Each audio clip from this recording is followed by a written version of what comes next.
সালাম আলাইকুম গাইস, আপনারা দেখতে পাচ্ছেন আমার একটু ভিডিও নিয়ে এসেছি নতুন। তো দেখতে পাচ্ছেন এটা হচ্ছে আমাদের বাংলা ইন্ডিয়ায় বলা হয় এটা সাপল, আর এখানে বলা হয় ফার। তো এর থেকে দিয়ে গাছ কাটবো, তো দেখবেন কীভাবে গাছটা কাটি।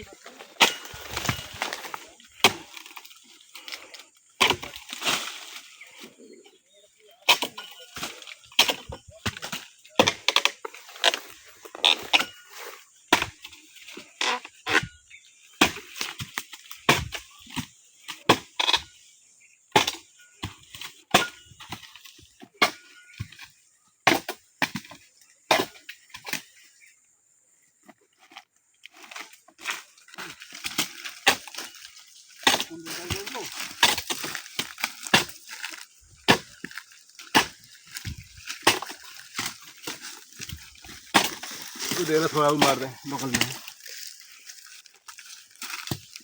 हाँ भाई।